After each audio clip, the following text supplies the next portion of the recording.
Glória a Deus. Então vamos dar continuidade à série de sermões expositivos na carta de Romanos. Hoje vamos para a segunda perícope do que a gente tem que estudar. Hoje nós vamos estudar Romanos 1, ainda estamos no capítulo 1. Semana passada nós estudamos do verso 1 ao verso 7. E hoje nós vamos do verso 8 ao verso 15. Prepara sua Bíblia aí, para você aprender mais sobre Deus, sobre o Evangelho, sobre o que Paulo queria dizer para os romanos e que ficou registrado para nós. Então Deus, o Espírito Santo, queria também dizer para nós e fala hoje conosco. O tema do sermão é esse que está na tela: o amor de Deus revelado e expressado pelo pastor aos irmãos. Você pode repetir comigo essa frase? O amor de Deus revelado e expressado pelo pastor aos irmãos. O que nós vamos ver aqui nessa perícope, nesse texto, é justamente o apóstolo Paulo como um pastor que se preocupa com cristãos, e especificamente os romanos.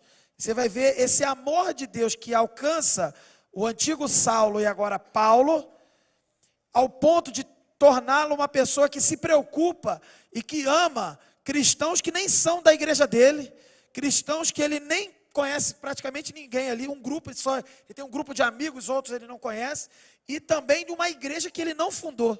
É muito interessante isso. Mas antes nós vamos ler o texto que já está na tela. Pode passar, irmão, que vai ter o texto aí. Isso, obrigado. Então leiamos. Antes de tudo, sou grato a meu Deus, mediante Jesus Cristo, por todos vocês, porque em todo o mundo está sendo anunciada a fé que vocês têm.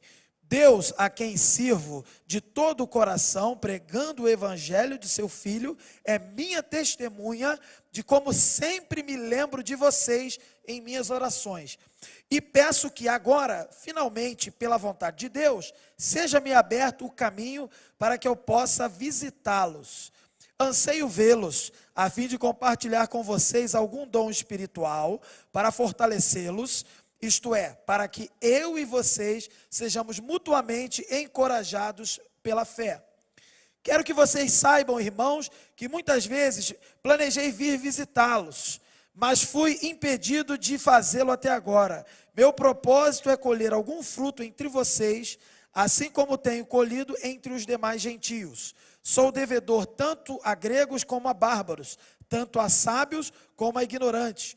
Por isso, estou disposto a pregar o evangelho também a vocês que estão em Roma. Essa é a palavra de Deus para nós nessa noite. Vamos orar? Senhor Deus, meu Pai, a Tua palavra está aberta diante de nós. E que possamos agora ser iluminados pelo Teu Santo Espírito, a Tua verdade. E que o Teu Espírito nos convença hoje de pecado, justiça e juízo. E que sejamos então moldados ao Teu querer, à Tua vontade, ao Teu caráter. E que o Senhor nos aperfeiçoe nesta noite, que tenhamos um encontro com o Senhor e que toda distração e todo plano contra o Evangelho e a proclamação da Tua palavra seja impedido, no nome de Jesus. Oramos assim agradecidos, amém. Então, como eu estava dizendo antes da leitura do texto, esse momento aqui que a gente está vendo aqui de Paulo, e que ele escreve esse segundo trecho da carta, ele está demonstrando amor por pessoas que ele não conhece, em sua maioria ele não conhece, mas é preciso a gente fazer uma breve revisão de tudo que a gente viu até aqui, né?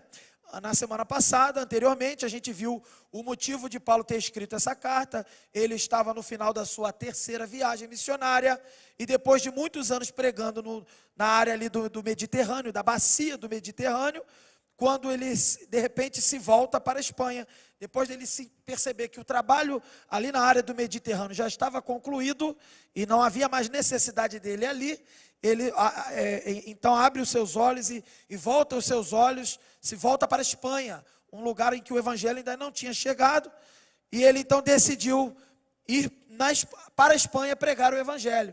Fez esse plano, e dentro desse plano precisava passar pela igreja de Roma como uma base em que ele ali teria um tempo da área do Mediterrâneo até ali a parte de Roma, onde é a Itália, você sabe onde é, e na Itália ele ia se preparar melhor e a própria igreja de Roma o iria enviar. nós vimos que a igreja de Roma não foi fundada por Paulo, ela provavelmente é oriunda dos convertidos da festa de Pentecostes, da descida do Espírito Santo, e aquele povo que era estrangeiro, judeu estrangeiro, retorna então a Roma, um grupo dali, e ali funda a igreja, e o evangelho floresce na capital do mundo ali, Roma. E é interessante a gente frisar que Paulo, ele tinha muitos amigos cristãos romanos, mas ele não era mesmo assim o fundador da igreja. Ele conhecia muitas pessoas da igreja de Roma, mas ele não era apresentado oficialmente à grande maioria da igreja. Então ele tinha um desejo, um objetivo, dentro desse plano de chegar à Espanha, de se apresentar à igreja de Roma. E o plano de Paulo era interessante. Eu vou aqui mostrar as etapas do plano dele. Primeiro, entregar uma oferta que ele havia levantado para os cristãos pobres da Judéia em Jerusalém. Então ele estava a caminho de Jerusalém. Depois que ele chegasse em Jerusalém, então ele ia entrar em um navio com destino a Roma. E ali ele ia ter um tempo com a igreja de Roma. E depois, então, passar esse tempo com os cristãos romanos, ter um momento ali de compartilhar o evangelho, receber também deles a bênção da comunhão com eles. E aí, por último, ele sim, de Roma, ser enviado pela igreja de Roma à Espanha para pregar o evangelho. O plano estava traçado, plano excelente, plano bem feito. A gente faz tantos planos excelentes, bem feitos, e fazer plano não é problema. Nunca foi, Paulo também nunca teve problema com fazer planos, e ele fez os planos dele. Então, entenda quando você lê esse texto, que esse plano estava em execução. Ele estava a caminho de Jerusalém, escrevendo a sua carta ali, planejando cumprir esse cronograma aqui. Nós sabemos que não aconteceu dessa forma, mas ainda assim aconteceu melhor do que o que ele planejou. Mas vamos lá, até o final da carta a gente vai discutir isso melhor. Nós temos 60 e poucos sermões aí para discutir isso. Eu vou contar com a ajuda de vários irmãos aqui, muitos aqui, liderança da juventude, o Rosenberg é um, a Isabela é outra, a Raquel, minha esposa, o Ribeiro aí também, ó, Lucas Ribeiro é um. Vou aproveitar o Bruno, se tivesse de folga já botava para pregar, se eu soubesse. Então fica para a próxima folga aí, quando você tiver, tá? Bruno também, que está em outra igreja, mas é nosso eterno líder aqui também. Bem, vamos lá então. E aí a gente viu também na semana passada que haviam boatos sobre Paulo na igreja, não é isso? A gente viu isso. E esses boatos circulavam na comunidade, não apenas na igreja, mas na comunidade dos judeus que habitavam ali na cidade de Roma. E chegava também isso à igreja. Então ele sabia que quando ele chegasse à cidade de Roma, ele ia ter que enfrentar esses opositores. E por isso ele resolve escrever essa carta também, preparando, já se defendendo, já se apresentando e tirando todas as dúvidas com relação a esses boatos, de que ele era um cara que era judeu, fariseu, e que abandonou a lei, abandonou a Torá, abandonou o Velho Testamento, prega contra Moisés e tal. E não era verdade. E a gente viu isso na semana passada, que ele já na sua saudação inicial, uma saudação longa de 7 versículos, ele já na saudação, ele já deixa claro que ele não é nada disso. Ele faz isso de forma intencional. E a gente também viu que Paulo ele começa falando sobre ele, fala sobre o evangelho, que o evangelho é de origem divina, vem de Deus, e que é uma promessa que foi cumprida, né, uma promessa do Antigo Testamento que foi cumprida no Novo Testamento. E agora, nessa passagem, nessa perícope, nós vamos então aprender sobre o amor de Paulo pelos romanos. Nós vamos identificar nesse texto um amor pastoral que Paulo demonstra nesses versículos aqui. E aqui fica bem claro em 3 aspectos que esse amor é revelado. Quando ele se preocupa com os romanos, quando ele ora pelos romanos, quando ele tem um desejo, um objetivo de se encontrar com eles, para ter um tempo de comunhão com eles, e quando ele se sentia, então diz ali, se sente devedor de pregar o evangelho a eles. São esses 3 pontos que nós vamos trabalhar. Então o primeiro ponto é o amor revelado pela oração. Versos 8 e 9. Nós vamos então agora falar mais sobre isso, sobre o amor de Paulo revelado nas suas orações pelos romanos. E o versículo 8 diz assim: antes de tudo sou grato a meu Deus, mediante Jesus Cristo, por todos vocês, porque em todo mundo está sendo anunciada a fé que vocês têm. E aqui mesmo, ele já, então em oração, declara, ele agradece ao Senhor pela vida da igreja de Roma, pelos romanos. E a obra missionária da igreja romana era conhecida. A fé deles era conhecida porque ali era uma cidade internacional. O evangelho que era pregado ali, ele se espalhava pelo mundo. A cidade de Roma era estratégica. E a igreja romana também era estratégica. E o trabalho evangelístico deles, e o trabalho deles como crentes, como igreja, era conhecido em vários lugares do mundo. Porque muitos passavam por ali, não necessariamente porque eles enviavam pregadores, mas porque eles, por serem um lugar de passagem internacional ali, eles estavam em contato com pessoas do mundo inteiro, influenciando positivamente. Eu digo até aqui sobre Campo Grande. Aqui o centro de Campo Grande, não digo que é um lugar internacional, né? Mas é um lugar de passagem. A gente estava ali embaixo, ali na passagem da igreja, ali, ó, proclamando o evangelho. Não precisa nem fazer força, gente, é só aparecer. É só aparecer e começar. E a igreja de Roma também era conhecida por uma obra semelhante a essa. Isso a gente vê, então, que Paulo já tinha informações da igreja de Roma, mesmo sem ter estado com eles. E Paulo, então, ele agradece a Deus pelo avanço da igreja. E a verdade é o seguinte, querido, se Paulo fosse escrever essa carta hoje, para a igreja de Roma, da Roma de hoje, ele não ia escrever agradecendo a Deus, nem elogiando. Ele ia escrever contra. Ele ia falar contra. Porque a igreja romana de hoje, vocês sabem qual é a igreja romana de hoje, num lugar chamado Vaticano, ali dentro da Itália, ali. A igreja romana, infelizmente, ela se desviou. Principalmente no período da Idade Média. Ela deu origem a uma religião que tenta se propor uma religião cristã. Mas ela pouco preservou do cristianismo original que Paulo aqui nessa carta defende. Ela se desviou totalmente. E foi preciso uma reforma, há 500 anos atrás aproximadamente, uma reforma que a gente chama de reforma protestante, e muito mais reformas ainda são necessárias, para que essa igreja de Roma, ela ainda pode ser considerada uma igreja de Jesus Cristo. Então, nós vemos, isso nos alerta uma coisa, nós vemos o grande apóstolo Paulo escrevendo um tratado teológico, que é uma carta maravilhosa, a carta de Romanos, para uma igreja que estava lá, na capital do mundo, em Roma. E hoje estamos no século 21, dizendo que essa capital e essa igreja se desviou. Imagina você, se você fosse de uma igreja que recebe uma carta de um apóstolo. Imagina uma carta endereçada para você, com seu nome, de um grande homem de Deus, com conteúdo para você. E mesmo assim você se desvia. É isso que aconteceu. E isso é um alerta para nós, para que nós estejamos sempre fiéis ao Evangelho. Porque o nosso coração é enganoso e nos faz, eventualmente, desviar do caminho de Deus, do caminho do Senhor. E o que vemos aqui, que mesmo uma cidade privilegiada, e uma igreja nesse sentido privilegiada, ela se desviou, tendo contato com grandes homens de Deus. Tem gente que hoje em dia diz assim: se Paulo fosse vivo, eu obedecia. Agora, obedecer ao pastor Carlos, pastor Henri, pastor Diel, esses homens fazem tudo errado. Mas se Paulo tivesse aqui, eu obedecia. Meu querido, não obedecia. Porque se você entendesse o evangelho, você já estava obedecendo hoje.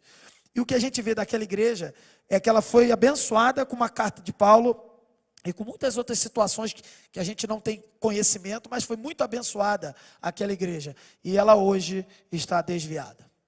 Bem, isso mostra então que a gente tem que estar atento, fique atento, para que você não se desvie, tá bom? Aproveite o tempo de qualidade que você tem com grandes homens de Deus. E não entenda que isso é suficiente, porque devemos estar o tempo inteiro vigilantes quanto a não nos desviarmos do caminho do Senhor. Mas então a gente vê que Paulo, ele agradece o crescimento da igreja, agradece a Deus porque a igreja cresceu, ele agradeceu por um trabalho que não liderou, ele agradeceu a Deus por ovelhas que não pastoreou e por frutos que ele não plantou e também não colheu. E hoje em dia, queridos, compara com a gente mal consegue agradecer a Deus pelo que ele faz na nossa vida, não é verdade?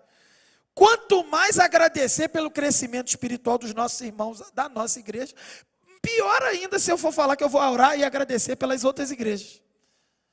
Olha o que Paulo já nos ensina. Tu fala assim: eu não tenho nada para aprender. Tem? Numa saudação, num texto assim, que você pode ler assim, de passagem. Você está aprendendo que Paulo orava e agradecia por pessoas que não eram da igreja dele, da denominação dele, do endereço dele, que nem ele plantou e fundou. É como se eu dissesse assim: eu não tenho parte com outros ministérios, porque eu tenho um ministério aqui da juventude para cuidar. Não está certo. Paulo deixa claro aqui que ele se entendia um crente que tinha comunhão com todos os cristãos. E nós devemos nos lembrar que nós temos comunhão com todos os cristãos. E ele, como apóstolo, nesse sentido também pastor, ele se entendia alguém que tinha autoridade também para proclamar o evangelho para qualquer cristão que ele tivesse contato e abençoar, e também ser abençoado. A gente vai ver mais na frente. E eu estava conversando esses dias com a minha esposa e falei: eu não posso me perder nessa história de que eu sou pastor só dos jovens e dos adolescentes da PIB de Campo Grande. Eu sou pastor, eu e qualquer pastor que estiver aqui e que estiver me ouvindo, me acompanhando no vídeo. Nós somos pastores das ovelhas de Cristo. Aquela pessoa que eventualmente sai do ministério da juventude para fugir de um pastor, ela não vai fugir de um pastor e da autoridade desse pastor. Ela pode até se submeter a outros pastores e líderes, mas ela vai continuar tendo que se submeter a qualquer outro pastor e a mim, como exemplo aqui que eu estou dando também. E aqui Paulo, ele não tinha dúvida quanto a isso. E ele se alegrava, e eu me alegro.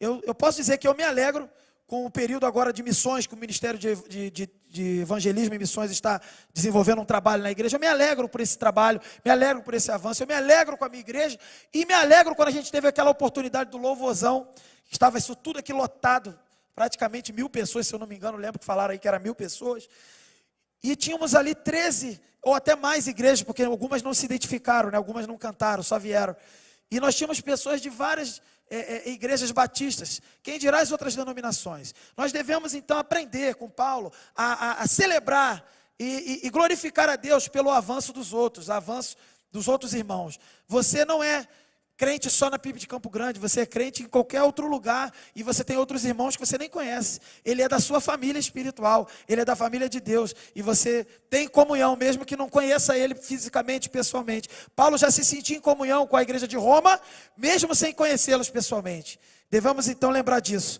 Paulo entendia que ele era pastor deles também, mesmo sabendo que havia pastores que tinham trabalhado ali, estavam trabalhando ali e eram liderança direta aquele grupo ali.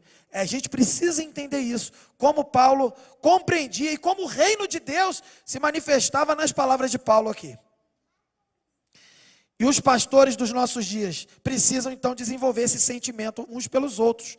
Em vez disso, a gente vê que há muita concorrência, competição entre denominações. Um pastor tem que ser, na verdade, crente, ao ponto de se alegrar com o avanço de outros crentes, mesmo quando o seu avanço não é tão bom. Paulo se alegrava pelo avanço dos pastores de Roma. E aí Paulo ele vai se referir a Deus como seu Deus. Aí você fala assim, apenas uma passagem rápida. Qual é o aprendizado que você e eu podemos ter quando o apóstolo se refere a Deus como meu Deus? Isso revela intimidade. Intimidade, relacionamento pessoal com o Senhor. Ele não estava servindo a um Deus ausente, afastado, distante. E ele não apenas ele tinha Deus como seu Deus, quando ele também avança no verso 8 e diz, por intermédio de Jesus Cristo. Ele diz que tudo o que ele está vivendo e o acesso que ele tem a Deus, que o Deus que é seu, ele afirmou assim, é por intermédio de Jesus Cristo, porque somente por meio de Jesus podemos chamar Deus de nosso. O pessoal que fala, meu Deus aí fora, está portando o nome de Deus em vão, porque aquele que pode portar o nome de Deus de maneira produtiva e que não é em vão é o crente, porque por intermédio de Jesus Cristo, ele porta o nome de Deus e declara, meu Deus, e isso não é uma palavra vã, isso é verdade universal. E ele tem uma responsabilidade de se comportar, de agir em coerência com esse acesso que ele tem ao Pai por intermédio de Jesus Cristo. Isso é não portar o nome de Deus em vão, não falar ou declarar o nome de Deus em vão. Bem, e Paulo então ele amava os irmãos, você vê claramente isso, ele disse que orava e intercedia por eles. Ele vai prosseguir da seguinte forma, Deus a quem sirvo de todo o coração, no verso 9, pregando o evangelho de seu filho é minha testemunha de como sempre me lembro de vocês. Agradecer a Deus pelo crescimento das pessoas de outra igreja já é muita coisa para a gente, né? A gente pode ver aqui.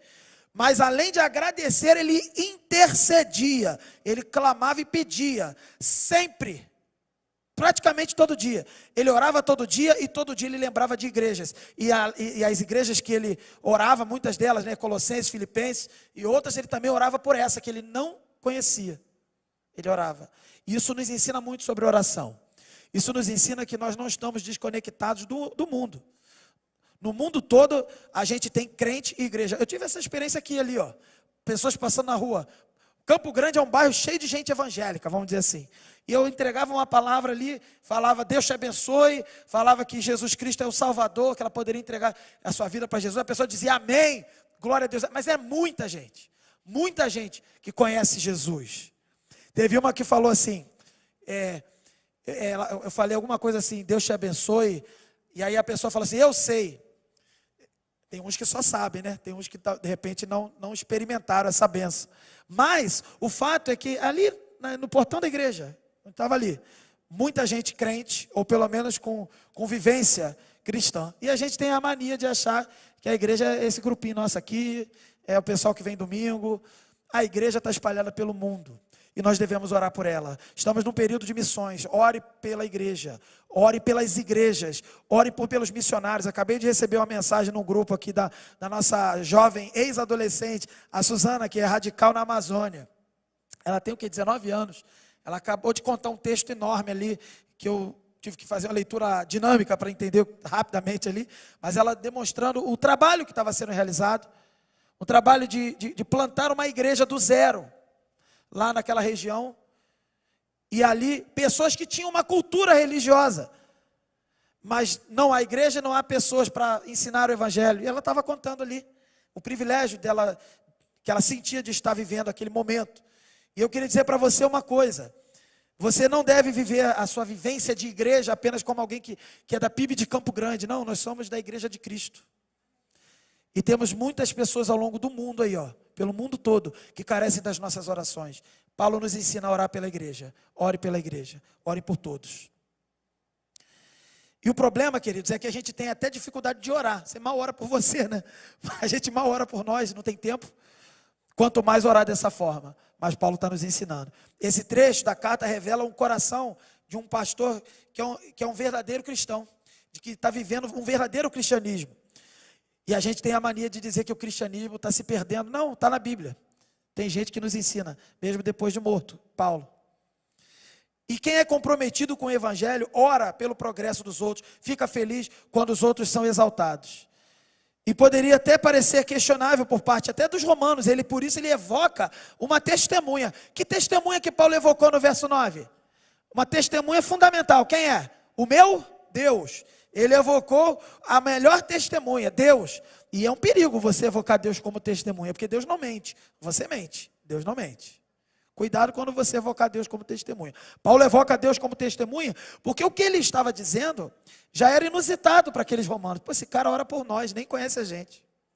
E ele então evoca Deus como testemunha, para confirmar assim, ó, Deus é minha testemunha, de que todo dia, sempre, tenho orado por vocês, lembrado de vocês nas minhas orações.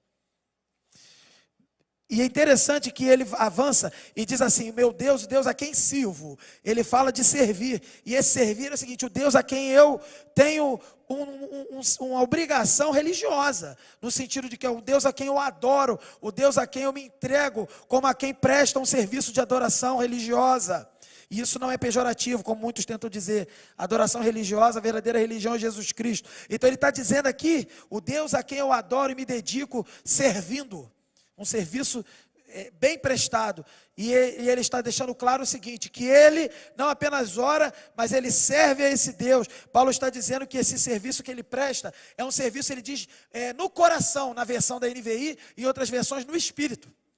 No meu espírito, ele dizendo assim, um Deus a quem eu sirvo no meu espírito, ou seja, um Deus a quem eu sirvo de todo o meu coração, o Deus a quem eu sirvo, não nas aparências, com declarações na frente das pessoas religiosas, nosso Deus e nosso Pai, o Deus a quem eu sirvo, em que as pessoas nem veem, mas Deus vê. É esse Deus que ele está falando, que serve, e é dessa forma que ele diz que serve. Só que eu queria dizer uma coisa, ele não se preocupava muito com o exterior, mas o exterior dele alcançou o mundo e alcançou você. Ele escreveu cartas, mas ele estava nos ensinando que por esse exterior, ter esse poder todo, na verdade ele tinha algo que é prioritário, que é o interior, e no interior ele adorava ao Senhor e servia ao Senhor de maneira completa. e por inteiro. É isso que Paulo está dizendo. Parece que não tem nada para nos ensinar. Uma pequena passagem, o início de uma carta, tudo. A palavra de Deus, todas as letras ali, toda a escritura é inspirada por Deus. O próprio Paulo escreve na sua segunda carta dele a Timóteo. 3:16, 17, toda a escritura é inspirada e apta para então nos instruir e instruir o homem de Deus, para que o servo de Deus seja totalmente capacitado e apto para toda boa obra. Então, é claro que uma saudação tem algo para nos ensinar, claro que uma introdução de uma carta tem algo para nos ensinar, nos revela o amor de Paulo, que foi alcançado pelo amor de Deus, o amor de Paulo, o pastor, por pessoas que ele nem conhecia. E nos ensina a amar os que a gente não conhece. Mas nós temos comunhão sem conhecer, pelo sangue de Jesus. E Paulo acrescenta o seguinte, terminando essa passagem, do verso 8 e 9. Pregando o evangelho de seu Filho, indicando mais uma vez que é somente por meio do evangelho de Jesus. É pelo evangelho que a gente tem como chegar à presença de Deus, para servir, honrar e glorificar o seu nome, orar, interceder. O apóstolo Paulo, ele está dizendo que não é o caminho das obras, mas sim o serviço a Deus mediante o evangelho de Jesus Cristo. É isso que ele está nos ensinando. Segundo ponto, versos 10 a 13, nós vemos o amor que Paulo tem, e ele revela esse amor, o amor revelado pelo objetivo de comunhão. Coloca na tela os pontos, por favor. O amor revelado pelo objetivo de comunhão, tá aí, é o segundo ponto. Paulo não somente agradecia a Deus e orava pelos irmãos em Roma, mas queria visitá-los também. Então ele estava orando, já disse isso, já vimos aqui, mas ele não só orava. Eu lembro de uma irmã que foi procurada por outra irmã, muito preocupada, talvez preocupada porque eu e Raquel, a gente estava num momento atribulado desse ano, e a gente estava decidindo o nosso destino, se a gente ia permanecer na PIB de Campo Grande, como liderança de juventude, ou se Deus estava nos levando a outro lugar. E essa irmã, com um discurso religioso, a irmã preocupada, ela estava sinceramente preocupada e querendo uma palavra de sabedoria. E então ela conversou com algumas pessoas, se informou e quis ajudar de alguma forma, e era momento de ajudar. Era momento de agir, era momento de procurar pessoas, de confortá-las e de compartilhar palavras, e claro, momento de orar também. Aí de repente ela foi procurada por essa irmã, não sei como é que aconteceu, e essa outra irmã então a procurou e disse assim: irmã, não, fique calma, não faça nada, discurso, você sabe quando aquela pessoa vê, ela está vendo Deus, né? Ela tem um olhar de pessoa que vê Deus. O falso profeta, ele tem essa aparência de que está vendo Deus. Aí disse assim para a pessoa: não faça nada. A cara dela de vendo Jesus. Aí não faça nada, só falta fazer. Calma aí. Aí revelou. Aí revelou o quê? É tempo de orar. O que eu vejo aqui em Paulo, um cara que ora muito. Um cara que ora, que a gente viu aqui nesse primeiro ponto. Mas ele não só queria orar, o que ele queria fazer? Ele queria estar com os romanos. Ele queria estar com eles. Ele queria ter tempo de comunhão com eles. É tempo de orar, irmãos? É, mas é tempo de agir. É tempo de estar junto, é tempo de nos aperfeiçoarmos. Aquele que fala só que é tempo de orar, ele está de brincadeira, ou ele está de má intenção. Qualquer pessoa que falar para você que só é tempo de orar, cuidado, é falso profeta. Porque um cara que entende o evangelho sabe que é tempo de orar, mas também é tempo de agir. A Bíblia diz que há tempo para várias coisas, é verdade. Há tempo para todas as coisas, é verdade. Mas em se tratando de cumprir a missão de Jesus, nunca será só tempo de orar. É tempo de orar e agir. Paulo então, ele não somente agradecia, mas ele orava, mas também ele queria visitar. E aí ele diz: em minhas orações, e peço que agora, finalmente, pela vontade de Deus, seja-me aberto um caminho para que eu possa visitá-los. Paulo queria visitá-los. Paulo já estava orando há muito tempo, e não tem problema de orar, continue orando você também, aprenda a orar com Paulo.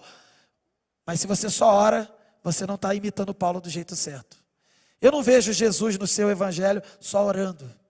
Jesus só orava. Mas Jesus guerreava em oração. Jesus chamou discípulos para orarem com ele ao ponto que eles dormiam. E só Jesus ficava acordado. Não é verdade? Mas Jesus só orou. Então não vem com essa conversa que é hora de só orar não. Tempo de só orar não. é tempo de estar junto, é tempo de guerrear, é tempo de fortalecer o teu irmão, é tempo de dar uma palavra para ele de conforto e consolo, é tempo de compartilhar com ele, porque os dias são maus. Se o teu irmão está confuso, ore com ele, mas não apenas ore, levante ele, esclareça-o na palavra de Deus. Isso mostra uma coisa: nós queremos estar com a pessoa com quem oramos. O que a gente vê aqui é que Paulo, ele orou tanto pelos romanos que desejou estar com eles. E aqui fica um ensinamento num outro aspecto para a gente. Talvez você tenha tido uma quebra de relacionamento com alguma pessoa. Talvez você esteja com um relacionamento rompido, seja, até mesmo alguém aqui que foi casado, ou até mesmo um relacionamento de pai para filho, ou amizades rompidas. A palavra de Deus nos orienta a restaurar os nossos relacionamentos. E sabe qual é o começo para isso? É orar. Mas na medida que você ora, o seu coração é movido a estar com aquela pessoa. Se a sua oração não te leva a estar com aquela pessoa, até a oração está errada. É tempo de orar, mas é tempo de deixar ser movido para estar com alguém. E esse alguém é alguém que Deus quer, que eu não só ore, mas eu faça a diferença na vida dessa pessoa. Se você está com o relacionamento quebrado, vá até ela e conserte. Porque não basta só orar, tem que agir. É importante destacar que Paulo diz aqui, de algum modo pela vontade de Deus, verso 10. O apóstolo Paulo, ele reconhecia a soberania de Deus. Percebe isso? De algum modo pela vontade de Deus. Ele queria estar com os romanos, mas ele se submetia à vontade de Deus, à soberania de Deus. Paulo fez planos, mas todos esses planos estavam humildemente, piedosamente submetidos à soberania de Deus. Você pode e deve fazer planos, mas submeta-os à vontade de Deus. Submeta-os ao plano de Deus, submeta-os à soberania de Deus. Eu quero fazer uma prova, eu quero fazer um vestibular, eu quero fazer um concurso, eu quero casar, eu quero ter filho, eu quero arrumar esse emprego aqui, eu quero, sei lá o que você quer fazer, são planos legais? Ok. É para a glória de Deus? Ok. Faça. Mas saiba de uma coisa, se Deus quiser, se Ele não quiser, não. Se Ele permitir, se Ele não permitir, não. Mas eu pensei uma coisa que é para a glória dele. Sim, Paulo pensou. Paulo queria ir para Roma para depois ir para a Espanha. Não foi assim que aconteceu. E sabe o que foi que aconteceu? Não vou dizer exatamente agora o que aconteceu, mas apenas dizer que a glória de Deus foi maior. O que Paulo pensou glorificava a Deus? Glorificava. O que Paulo planejou agradava a Deus no sentido de que glorificava a Deus? Glorificava. Mas ele ainda não tinha a resposta de Deus. Quando Deus deu a resposta, e o que Deus queria de verdade, o plano mesmo como Deus queria, era totalmente diferente do que Paulo pensou. E sabe o que aconteceu? A glória foi muito maior. É isso que a gente tem que aprender.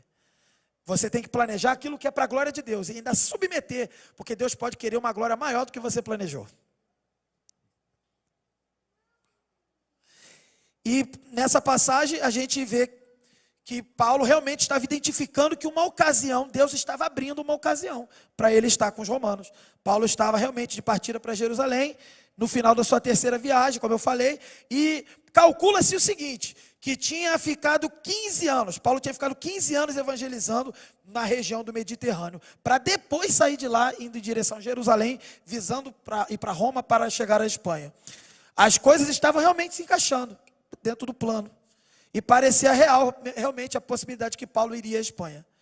E como planejar não faz mal a ninguém, Paulo fez planos, mas nem sempre as coisas saem como a gente pensa. Paulo chegou a Jerusalém, mas foi preso. É isso que aconteceu. Não foi bem o que ele estava pensando, porque ele queria de Jerusalém pegar um navio para ir para Roma. Não, ele foi preso. E sabe o que aconteceu? Ele só chegou a Roma, de fato ele chegou a Roma, não do jeito que ele queria. A carta chegou primeiro. Ele chegou a Roma 2 anos depois. E acorrentado como um preso político. Olha que coisa maravilhosa. Você pode dar glória a Deus? Glória a Deus. Porque o plano de Deus é perfeito. Parece tudo ruim, né? Mas dá glória a Deus, porque é o plano de Deus. Mas eu ainda nem sei, né? A gente nem sei como é que isso foi bom assim. Como é que eu posso ver que isso é bom? Né? Você acredita em mim por enquanto. Mas foi bom. Vou te explicar por que foi bom. Vamos lá. essa cidade, né, que Paulo chegou, que é a cidade de Roma, uma cidade que ele amava, uma cidade que ele tanto queria ver, na verdade ele chega preso, acorrentado, 2 anos depois do que ele queria chegar, do período que ele queria chegar, e ela não apenas foi uma cidade em que ele sonhava chegar para estar com os irmãos de Roma, mas ela foi o palco da sua morte, alguns anos depois, no ano 64 depois de Cristo. Então ele foi para Jerusalém e lá ele ficou e morreu. E o imperador Nero então ordenou que decapitassem o apóstolo Paulo no ano 64, na conhecida Via Ápia. Os planos, queridos, nem sempre saem como a gente quer. Paulo chegou a Roma, mas não do jeito que ele planejou, não do jeito que ele desejava. Agora, como eu posso dar glória a Deus se ele morreu? Então, no final eu falo. Seguindo com o texto, Paulo fala da sua vontade de ter comunhão com aqueles irmãos que ele tanto amava. Olha só no verso 11, e a gente terminar aqui esse trecho. Verso 11, 12 e 13. Anseio vê-los a fim de compartilhar com vocês algum dom espiritual para fortalecê-los. Isto é, para que eu e vocês sejamos mutuamente encorajados pela fé. Quero que vocês saibam, irmãos, que muitas vezes planejei visitá-los, mas fui impedido de fazê-lo até agora. Meu propósito é colher algum fruto entre vocês, assim como tenho colhido entre os demais gentios. Interessante que esse plano dele não concretizou. Ele não se encontrou com os romanos do jeito que ele queria, passar algum tempo com eles. Mas só o fato dele externar esse plano que não se concretizou, para nós é ensinamento nessa carta. Para nós é instrução. O plano não se concretizou, mas para nós e para os romanos e para muitos outros cristãos, o que ele escreveu é palavra de Deus para a gente aqui. Paulo ele queria então oferecer para os romanos algo que ele tinha recebido de Deus. É isso que ele falou aqui. Ele recebeu a sua capacidade para o ensino, para a pregação do evangelho, e ele tinha um objetivo de pregar o evangelho entre eles e confirmar significa ratificar, reforçar, né, a fé dos romanos. Ele queria fazer isso. E para deixar claro que ele não era do tipo que queria só ensinar, e eu falo isso para a minha liderança de jovens, aquele que está de pé, cuide para que não caia. E eu falo também assim, aquele que não se assenta para aprender, não se levante para ensinar. Essa última não está na Bíblia não, é a verdade universal. Está na Bíblia ou está amarrado, não é isso? A primeira está na Bíblia, a segunda está amarrada. Mas é a verdade universal, né? Você não tem que se levantar para ensinar se você não se assenta para aprender. Paulo não estava se oferecendo, eu estou indo aí pregar. Só, não é isso. Eu tenho isso de Deus, eu recebi esse dom de pregar. E vou pregar aí o evangelho a vocês. Mas eu também quero ter um tempo com vocês. Ele falou isso. Ele disse assim, ó, verso 11, a fim de compartilhar algum dom espiritual, que é o que ele tem, para fortalecê-los. Verso 12, para que eu e vocês sejamos mutuamente encorajados pela fé. Nós temos vivido um tempo na juventude de lembrar disso, né, de mutualidade. Um crente cuidando do outro crente, não é verdade? Você tem aprendido aí a cuidar do teu irmão e ele cuidar de você. E aqui eu estou deixando claro que o pastor Paulo, o apóstolo Paulo e os pastores também devem cuidar e se permitir ser abençoados e cuidados pelos irmãos que ele também cuida. Cuidem de mim, tá? Cuidem de mim, por favor. Muitos cuidaram aí nos dias de luta, outros mandaram só orar. Mas a gente não tem problema com isso. Continue cuidando dos pastores, tá? E aí ele diz assim, quero que vocês saibam, irmãos, ele falou que foi impedido de fazer, mas chegou o tempo, estava chegando o tempo até agora, de estar com eles. Né, ele entendeu que o tempo estava chegando. Ele disse, meu propósito é colher algum fruto entre vocês. Então antes dele ir para a Espanha, ele queria fazer algo. Ele queria deixar algo com os romanos. Queria ele mesmo colher fruto de trabalho junto com os romanos. E um crente verdadeiro, um servo de Deus verdadeiro, não passa pela igreja para ser inútil. Não passa pela igreja só para ver a arquitetura da igreja achar bonito. Ele mesmo sendo de outro lugar, ele passa para deixar a marca de Jesus, para fazer a diferença. E contando que você também vai fazer a diferença na vida dele. Não fica parado. E ele diz assim, isto é, para que eu e vocês sejamos mutuamente encorajados pela fé. Paulo iria para ensinar, mas também para ser encorajado, confortado pelos romanos, e assim, até estar mais preparado para ir para a Espanha, para continuar a obra de Deus. Apesar dele ter atingido essa estatura de grande apóstolo Paulo, e ali, quando ele escreve a carta, ele já estava atuando, já era famosão, já era mega pastor, vamos dizer assim, só não andava de avião e helicóptero porque ele não cedeu para essas artimanhas de Satanás. Mas ele era um top, e já era um pastor top, que a galera sabia que era ele, famoso. E ele mesmo tendo essa estatura, ele nunca se viu como alguém que não precisasse ser ministrado por outras pessoas. Nós somos líderes, mas devemos nos permitir ser ministrados por outras pessoas. Eu conheço líderes que mal aprenderam a ser líder. Não estou falando de pastor, não. Estou falando de líder de PG, líder de EBD, líder de ministério, de igreja, do que for. Conheço um monte de líder que mal aprendeu a ser líder. Já está com dificuldade de ser pastoreado, já não consegue. Porque se sente já apóstolo, sem querer, querendo. Não pode, não pode.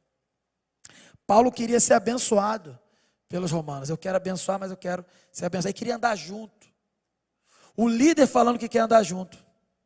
Agora, como é que Jesus ensina a andar junto? Já viu Jesus? Jesus corria atrás de Paulo não, até correu, né, no caso, ele apareceu para Paulo, né? Mas no contexto do convívio ali, na terreno de Jesus com os discípulos, como é que ele fez? Tu via ele correndo atrás dos discípulos, os discípulos tudo espalhado por ele. Ai, calma aí, Pedro, vem cá. Oh, calma aí. Oh, Judas, vem cá. Oh, calma aí, me ajuda, Judas, vem cá. Você via Jesus fazendo isso? Você via? O que você via? Jesus falando assim: segue-me. E se não seguir? Tchau. Aí vocês querem que o apóstolo Paulo fique correndo igual barata tonta? Que o pastor Carlos Elias, o pastor Henri, o pastor Lu fique correndo igual barata tonta atrás de todo mundo? Segue-me, segue-me. Entendeu a diferença? É claro que Jesus também ia lá em intimidade, percebia, lavava os pés dos discípulos, não é isso? Mas cuidado, você que é líder, você que já está achando que está quase no nível do apóstolo Paulo, cuidado. Jesus não vai correr atrás de você, não. O apóstolo Paulo não vai correr atrás, até porque morreu. E os outros pastores não vão correr atrás de você. Segue-me, é o que Jesus falou. E aí, então, ele mesmo tendo atingido essa estatura, ele estava ali, caminhando com eles. E nesse sentido, a gente vê claramente que Paulo entendia a importância da igreja, a importância do convívio na igreja. Não há, diante do que a gente vê de Paulo aqui, argumento para desigrejado. Paulo deixa claro que não há justificativa, que se tem alguém que tinha motivo para ser um desigrejado era Paulo. Por quê? Porque ele era muito ocupado, porque ele praticamente era a Bíblia encarnada, porque tudo que ele escrevia virava a Bíblia. Então ele era o único de todos nós aqui, comparando, ele era o único que podia ser um desigrejado e bater no peito e falar: não vou, não preciso, não tem nada para aprender com ninguém. Único que talvez, mas até ele entendia a importância da igreja e queria estar junto com os irmãos. Quem somos nós na fila do pão para dizer que, eu não preciso disso, eu não preciso do meu irmão da igreja? Preciso. O irmão mais humilde da igreja eu preciso, eu aprendo com ele. Mas ele fala muito errado, eu nem entendo o que ele fala. Então ajuda ele a falar certo, que seja, ajuda, ora por ele. Ora que melhora. Esteja com ele, compartilhe o evangelho. O próprio Paulo fala para a gente estar convivendo na igreja entre os irmãos e cantando hinos, louvores, salmodiando, adorando ao Senhor. E aí fica claro aqui que Paulo não tinha necessidade de ir para essa igreja e podia cuidar da vida dele, até aposentar. Deus, vou aposentar, 15 anos já trabalhando no Mediterrâneo, vou aposentar. O plano de aposentadoria da minha igreja é muito bom, eu sou da ordem dos pastores, estou com a carteirinha em dia, vou aposentar, não é verdade? Paulo não queria aposentar, quem aposentou ele foi o próprio Deus, quando permitiu ele ser martirizado, mas ele mesmo não queria se aposentar, e mais, ele queria estar com os irmãos convivendo. Será que você tem essa disposição, esse desejo de estar com o teu irmão na igreja? Eu, quando vejo vocês, eu fico animado. Quando eu não vejo, não, fico triste. Faz falta. Né? Faz falta. Vai dizer que não faz falta. Mas quando você se emburaca na tua confusão, na tua vida, tu até acha que não faz falta. Até na primeira tribulação, quando a primeira tribulação acontecer, você fica lembrando. Assim como o filho pródigo lembrou dos benefícios que tinha quando estava na casa do pai. Meu irmão, igreja é lugar para convivência. E é para assim, colocar tudo ali, despeja tudo ali, despeja tuas mazelas, teus problemas, tuas tristezas. Vai ter alguém que vai chorar junto com você, vai ter alguém que não vai só orar, mas vai orar com você, e vai ter alguém que vai te levantar. na palavra de Deus. É para conviver e Paulo sabia disso e nos ensinou. Então não tem argumento. Paulo não nos dá argumento para desigrejado. Depois, quando ele escreve outros textos, mais ainda. Mas Paulo, então, ele deixa claro o seguinte: ele não só quer ser confortado pelos romanos, mas ele afirma assim: eu quero que vocês saibam, irmãos, que muitas vezes planejei visitá-lo, mas fui impedido de fazê-lo até agora. Meu propósito é colher fruto, é ser abençoado por vocês, mas colher fruto. Então Paulo queria ter uma vivência de igreja, de irmão com aqueles irmãos de Roma. É isso que ele revelou. Amor ao ponto de ter um objetivo de estar com eles. Eu quero ser assim. Eu quero ter um objetivo de estar com vocês. Eu quero que vocês tenham o objetivo de estar comigo. Eu lembro que eu fiz uma reunião de liderança online há uns tempos atrás, antes da confusão toda acontecer. E eu disse assim: irmãos, eu tenho saudade de vocês. Até hoje eu estou com saudade. Alguns eu já matei, mas alguns acho que realmente Deus vai levar. Mas assim, o fato é que a gente tem que sentir saudade. E quando um pastor fala que está sentindo saudade dos irmãos, que é isso? Vira as costas? Dá um beijinho igual Judas, é melhor. Dá um beijinho igual Judas, é mais carinhoso do que virar as costas.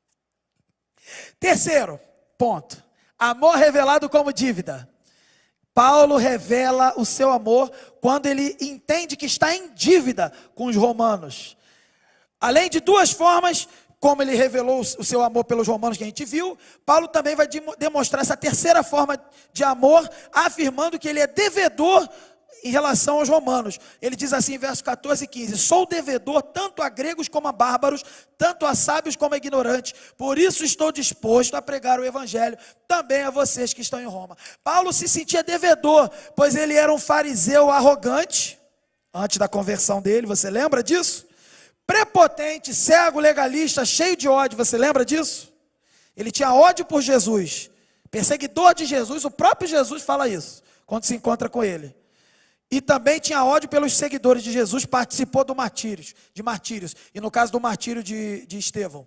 Mas a graça de Deus um dia o alcançou, sem nenhum mérito ou conquista por parte dele. Veja bem, ele sabia que ele era o pior de todos, e depois de ser o pior de todos, e ele se afirma em outros textos que ele escreve, como o pior dos pecadores. E ele sabia que ele era ruim, mas que Jesus o salvou mesmo sendo ruim. Jesus o restaurou mesmo sendo o pior de todos. Então ele se sentia em dívida. Você consegue imaginar você, antes de Jesus? Lembra que a gente fez esse exercício, o pessoal da turma de batismo? Falar nisso, tem que reativar essa turma. Se não der para reativar, vamos fazer discipulado individual, porque tem demanda. Mas assim, você se lembra, quando a gente conversou sobre testemunho, talvez não comigo, com outro, e que você teve que refletir sobre como eu vou dar meu testemunho, lembrando da sua vida antes de Jesus. E a sua vida antes de Jesus era como? Era uma pessoa que estava escrava do pecado, escrava em vários níveis. Talvez você tenha se convertido muito novo, e não tenha tido tempo para fazer tanta droga na vida, graças a Deus. Mas talvez você tenha feito muita besteira na vida, mas o fato é que a sua vida sem Jesus, a vida de Paulo sem Jesus era isso, um cara ruim. E ele sabia de onde foi resgatado, sabia de onde foi tirado, e sabia que Deus o alcançou para uma obra maravilhosa de salvação, para alcançar os perdidos e tudo mais. E ele então não viu merecimento, porque não tem merecimento. Ele ficou constrangido: eu não tenho merecimento. Sempre teve uma noção de que ele era o pior de todos e não merecia, então estava em dívida. E ele se afirma em dívida aqui. Paulo, ele não pôde se sentir de outra forma, porque ele recebeu o perdão de pecados. E quem recebe perdão de pecados fica em dívida, não tem jeito.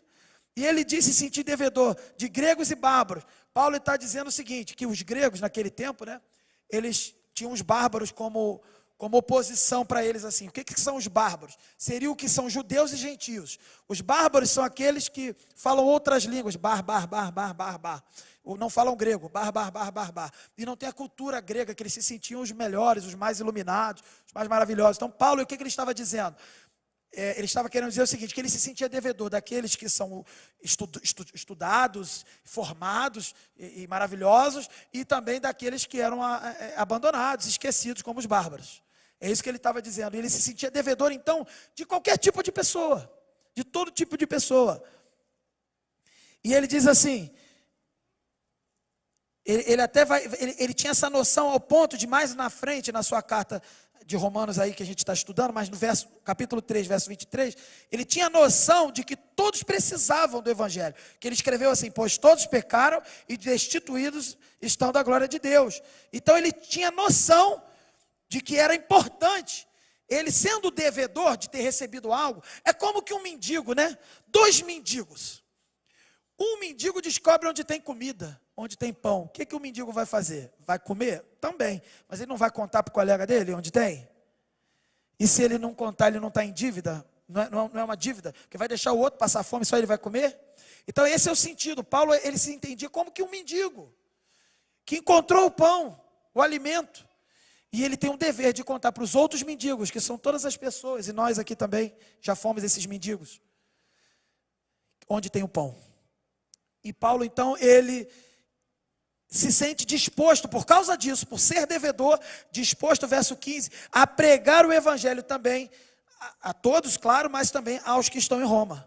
E é isso que ele finaliza o versículo e o argumento dele, se dizendo devedor, e por isso quer pregar o evangelho, até para pessoas que ele não conhece, como os romanos. E o que a gente aprende? Pode passar aí. O que a gente aprende? Pode passar o slide, isso, obrigado. Com este sermão. Primeiro, a gente viu logo no começo, que a gente deve se maravilhar com o evangelho, se permitir maravilhar, como Paulo ficava maravilhado com o avanço do evangelho, com a atuação do evangelho em igrejas que ele mesmo não trabalhou. Se permita celebrar e se maravilhar no que Deus faz pelo mundo, no que Deus tem feito. É isso que Paulo nos ensina aqui. Se permita glorificar a Deus com o que Deus tem feito. Se permita adorar a Deus pelo poder do evangelho que alcança os perdidos. Segundo, que a gente deve imitar a vida piedosa de Paulo. Paulo nos ensinou a ser um homem de oração que orava até por desconhecidos. E você deve imitar uma pessoa que orava por desconhecidos e vibrava com a vitória delas, se interessava pelas pessoas e queria estar em comunhão com elas, estar com elas. Você tem que aprender essa lição, nós temos que aprender, imitar a vida piedosa de Paulo. Terceiro, nós devemos estar em comunhão com os irmãos. Podemos aprender aqui no texto a importância de não apenas ter uma vida piedosa de oração e um desejo ardente de estar com os nossos irmãos, mas de fato estar. De fato, não apenas desejar, mas estar com eles. Quando o seu pastor insiste para que você vá ao culto, faça parte de um pequeno grupo, de um discipulado, busque relacionamento, busque ter comunhão. O pastor não está fazendo isso para encher a igreja, ele está fazendo isso porque isso é importante para mim e para a sua vida. Estarmos juntos, ministrarmos uns aos outros e aprendemos uns com os outros, são aspectos que fazem parte, queridos, da comunhão da igreja. É algo que é bíblico. As metáforas que a Bíblia utiliza apontam isso. Fazemos parte de um corpo. Nós somos membros desse corpo, que é um organismo vivo. Quando o membro está fora, faz falta. E esse membro apodrece. Somos os ramos de uma árvore. Somos as pedras que compõem um edifício. Escolha a metáfora que você quiser. Mas nós precisamos estar juntos. Todas as metáforas que Jesus e que os grandes escritores e que o próprio Deus, o Espírito Santo inspirou os escritores na Bíblia, nos aponta para a mesma direção. Somos parte de um grande organismo chamado igreja, e que é a noiva de Cristo. E você tem que estar com o teu irmão. Você sozinho não é igreja. Você precisa estar com o teu irmão. Quarto ponto, pregar o evangelho é nossa obrigação moral. Você entende que pregar o evangelho é sua obrigação moral? Você se sente devedor ao ponto de proclamar o evangelho? Ou você fala, não, eu não tenho chamado para isso? Tem sim. Quem recebe Jesus é o embaixador de Jesus Cristo. Talvez você não possa ter estado com a gente ali embaixo hoje, tudo bem. Mas você tem proclamado o evangelho? Você tem pregado o evangelho para o teu vizinho? Você tem convidado pelo menos ele para ir no teu PG? Pelo menos, ou para vir no culto jovem, ou para vir na igreja. Não sabe falar? Um dia você vai aprender, mas você não consegue dizer que Jesus Cristo salva? 3 palavras? Jesus Cristo salva. Mas eu não sei explicar quem é Jesus, não sei explicar o que significa ser Cristo, e eu não sei explicar o que significa salvar. Proclame a palavra, deixa essa parte para depois, mas pelo menos começa falando o que dá para falar. Jesus Cristo salva. Começa por aí. E se não conseguir nem falar isso, desenha, faz libra, usa outra língua, ou pelo menos convida para vir à igreja. Mas não fique parado achando que isso não é com você. Somos devedores. Devemos, como está escrito na tela aí,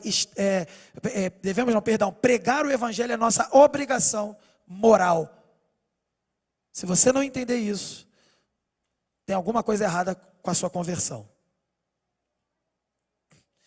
Último ponto. Podemos fazer planos, mas a confirmação é de Deus. Eu disse que eu ia falar no final, está aqui. Podemos fazer planos, mas a confirmação é de Deus. Paulo fez planos, não ocorreu do jeito que ele queria. Deus fez outra coisa. E o que a gente aprende aqui, queridos, é que Paulo não tinha a menor ideia de como ele iria chegar em Roma. Ele teve o plano dele, mas ele submeteu à soberania de Deus. Sabia, se Deus quisesse, se Deus permitisse, e estava até abrindo-se uma oportunidade. Ele foi, mas ele não foi da forma que ele pensou, como a gente falou. E apesar do desfecho da história de Paulo, que ele morreu, nós sabemos, acabei de contar, né?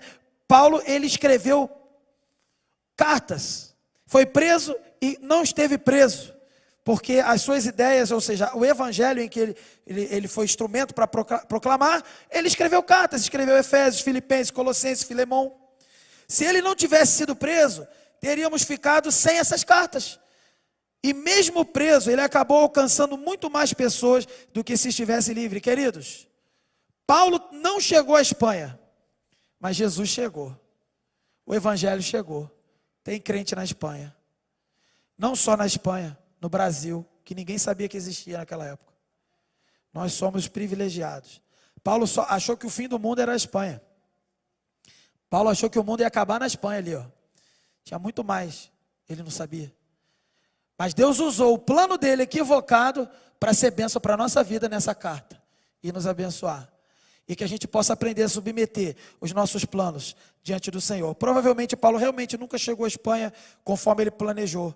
Mas se ele não chegou lá fisicamente, ele chegou por meio dos seus escritos, por meio do evangelho que foi propagado às gerações e às igrejas. O nosso Deus, queridos, Ele é soberano, Ele reina. Ele sabe o que é melhor para mim e para você. É a Ele que nós queremos servir, não é a planos inúteis da nossa cabeça. Que Ele então nos ajude a ter um tempo diário para servi-lo. E que Ele nos dê graça para buscarmos comunhão com os irmãos. E que possamos então, queridos, testemunhar o Cristo verdadeiro, o Cristo vivo, o Cristo da palavra. Porque nós somos devedores a todos os homens, a todas as pessoas, por causa desse evangelho. Que para tanto o Senhor nos abençoe. Vamos orar? Vamos ficar de pé e encerrar o nosso culto.